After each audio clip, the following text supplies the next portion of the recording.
স্বাগতম জনাইছোঁ সকলোকে মই এটা মিনি ব্লগলৈ। আজি মিনি ব্লগটোত আপোনালোকক ডিব্ৰুগড়তে থকা জগন্নাথ মন্দিৰলৈ লৈ যাওঁ বলকচোন।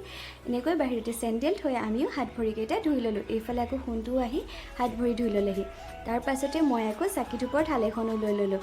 চাকি ধূপৰ থালখন লৈ ভিতৰলৈ সোমাই গ'লোঁ। চাওকচোন মন্দিৰটো ইমান বেছি ধুনীয়া নহয়নে? ইয়াৰ কাষতে থকা চাকি ধূপ জ্বলোৱা ঠাইখিনিতে আমিও চাকি ধূপ জ্বলাই ভগৱানক প্ৰাৰ্থনা কৰি ল'লোঁ। তাৰ পাছতে ভিতৰলৈ গৈ ভিতৰটো ধুনীয়াকৈ সেৱা কৰি ওলাই আহিলোঁ।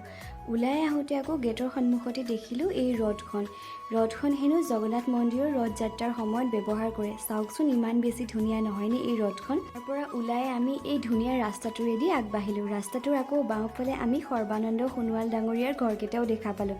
মাহীয়ে ধুনীয়াকৈ দেখাই দিছে, 3টামান ধুনীয়া ধুনীয়া ঘৰ। তাৰ পৰা আকৌ আমি আহি গৈ পালোঁগৈ HM হস্পিটেল, মানে সোণটোৰ আগদিনাখন কৰি যোৱা ৰিপৰ্টটো ল'লোঁ।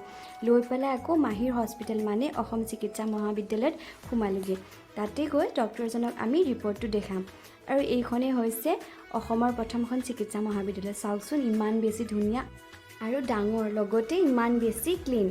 এনেকৈ আমি হস্পিটেলৰ ভিতৰত সোমালোঁ। এইফালে আকৌ অতিৰ ভিতৰলৈ গৈ ৰিপৰ্টটো দেখাবলগীয়া হোৱাৰ কাৰণে আমি অতিৰ ড্ৰেছটো পিন্ধি ল'লোঁ।